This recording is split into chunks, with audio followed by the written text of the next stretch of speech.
Hey weirdos, welcome back. Good morning, good afternoon, good evening. As you can hear, I am still ill.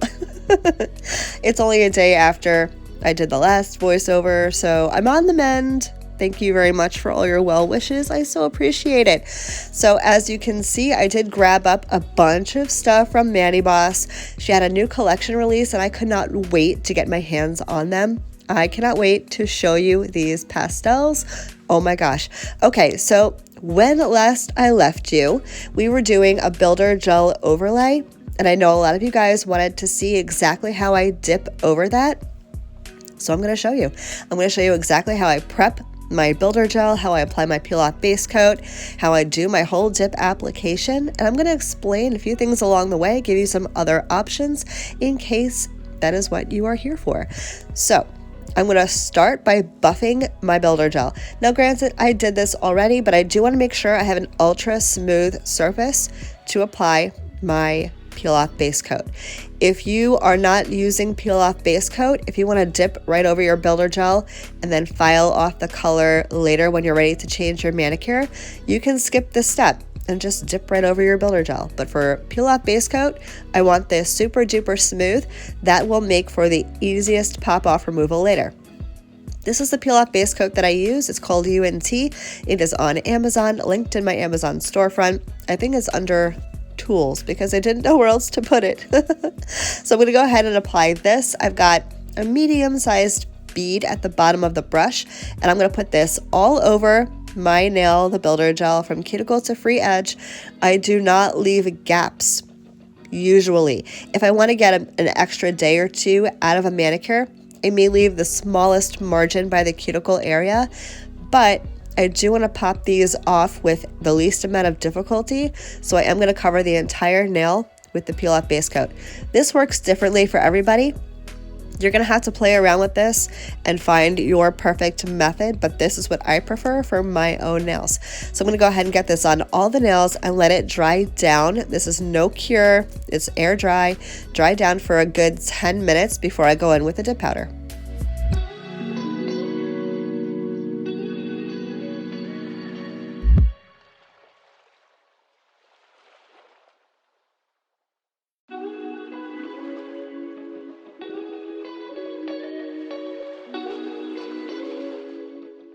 So now that the UNT is completely dried down, we're going to get started with dip. I am using Manny Boss dip liquids. The white I'm using is by Kiara Sky. It's called Snow Bunny. I will have everything linked down below in case you have questions or want to check something out. But I'm going to dip as if I had nothing on my nails. My routine does not change. If you're wondering if your nails are going to be thicker with the builder gel underneath your dip, of course it will. And that's something you're going to have to figure out for yourself. If you don't mind the extra thickness, then that's great. If you struggle with the idea of having super thick nails, granted, these are not super thick. I will show you the thickness later on after I get the dip on. But if you don't like that, if you prefer a more natural overlay, then you may find yourself needing to choose between dip and builder, because if you put on both, you're going to have added thickness. But aside from that, my routine is exactly the same. I do 2 dips of color and 1 dip of clear. Now, my game plan for this manicure is to do a little watercolor marble, so I'm going to switch things up just a hair. I'm going to dip all of the nails in the white, then I'm going to do the marble, which I'll talk you through. Then I'm going to do another dip of white on the non-marble nails. And then I'm going to cap everything in clear. And then my filing and buffing routine will be exactly the same. I'm not going to do that on camera, but I will leave my entire filing and buffing routine down in the description box if you want to see how I do that. And then we're going to add the cutest little speck of abstract because I felt like it needed something. And abstract is trendy. So away we go into the abstract adventures. So as you can see, this is really not anything extra, and you can leave your builder gel on for as long as you want to, as long as you're prepping your nails the right way, which I did go through in the builder gel overlay video. You shouldn't have any issues, although granted, everyone's nails are different, everyone's nails behave different and react to different products differently, but unless you have lifting, you can leave this alone until you're ready to do a fill. which I will be showing you coming up very soon, how to do a builder gel backfill. I have a video already, but it's a little dated. It's about a year or so old. So I have a new video on that coming up. I know that some of you, if not most of you, are also going to have questions about how long the dip powder will last with the peel off base coat on. This again will vary from person to person just based on your own nail chemistry and your skin and how oily or dry you are. So for me, I'm something in between dry and oily. It really depends on the day. I'm in Florida. It's very humid most of the time. We're technically in our dry season right now. Storm season is coming though, so my skin will change. For me, typically, with this routine, with my builder gel, with my peel off base coat, I can have a mani last anywhere between 10 minutes and 5 days. It really depends on the day. It will also depend on your exposure to water. It will depend on how often you are oiling your cuticles. Peel off base coat, the UNT specifically, is water activated. So water will break down the peel off base coat.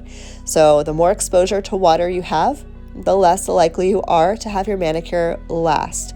I have also had instances where I'm filing my nails and a peely pops off. It happens. So again, that's something that I can't even really give you a solid, straightforward answer on. And I know I suck. I'm sorry. But it will depend on your specific nail type and your lifestyle, really. If your hands are in water constantly, peel off base coat is not going to work, or last, I should say, as long on you as it would somebody who wears gloves all the time. Me personally, I tend to wear gloves when I'm doing dishes and my hands are in water. Of course, I'm not wearing gloves while I'm taking a shower or actually washing my hands, but I try to avoid unnecessary water exposure when I have peel off base coat on. And of course, as you've heard me mention before, nails are jewels and not tools. So the less hard you are on them, the more likely you are to have your nails last. I am not talking about this marble, but let's. So I have this little bitty spoon. Don't ask me where I got it. I haven't the slightest idea. But I'm just sprinkling over the smallest amount of this colored dip powder in random spots just to give a little watercolor marble effect. You can do this in a bunch of different ways. If you like using an eyeshadow brush and tapping it on for a more, faded effect, you certainly could do that. I just grabbed a spoon and started scooping. Now, mind you, I'm doing this with my non-dominant hand. So if I could do this with my non-dominant hand, y'all are going to be just fine. I am useless, useless with my left hand.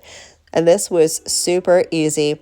If you're wondering if I'm contaminating my powders at all, if I am, which is probable, it's the slightest amount and not even enough to make a difference. And once I'm done with the color, I'm going to fill in any wet spots with that white dip powder that I used as the base. And that'll just ensure that when I go to dust off excess, the surface is even and not wet and will not gunk up my brush. And that's literally as easy as it is. There you go, watercolor marble.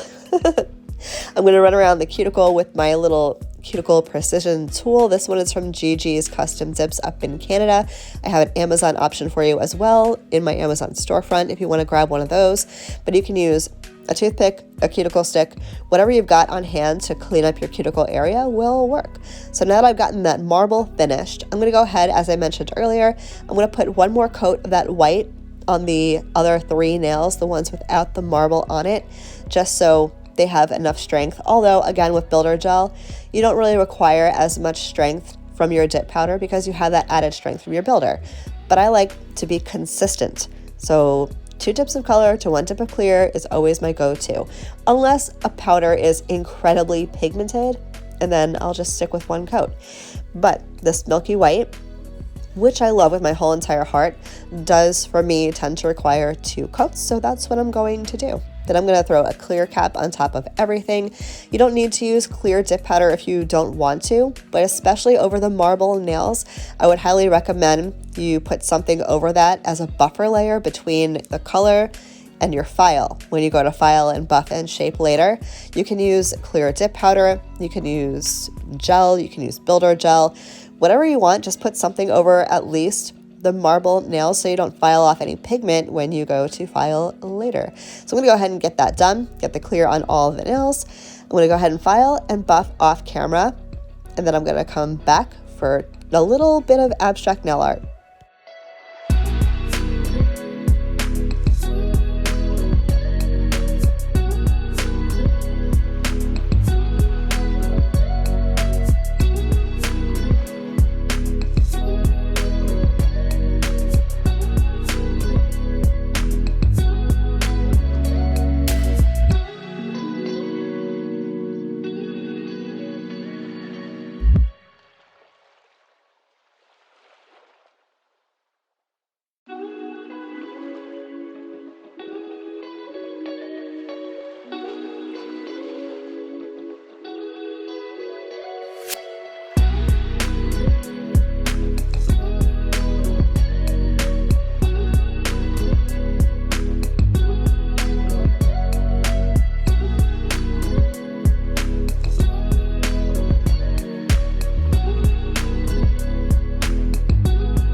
So I went ahead, got everything filed and buffed and shaped, and we're ready for a little teeny tiny bit of nail art. But I'm telling you, this is so simple and yet makes such an impact, for me at least.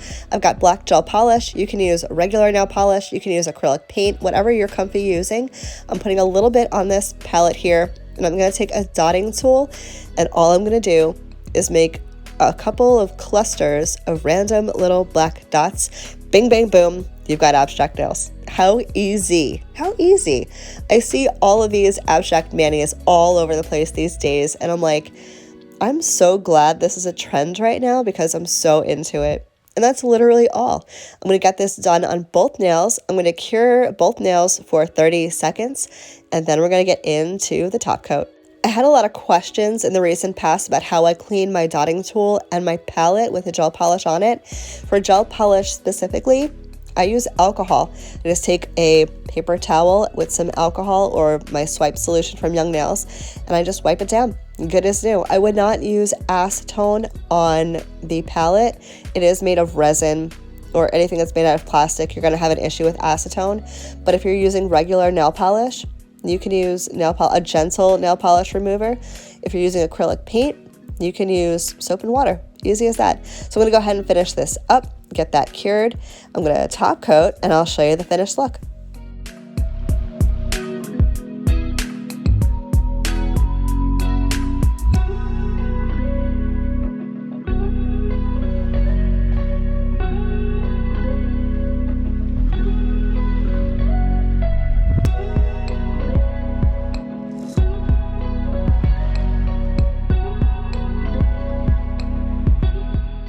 So here's the finished look. Dip powder over builder gel with a little nail art even, and it was so easy.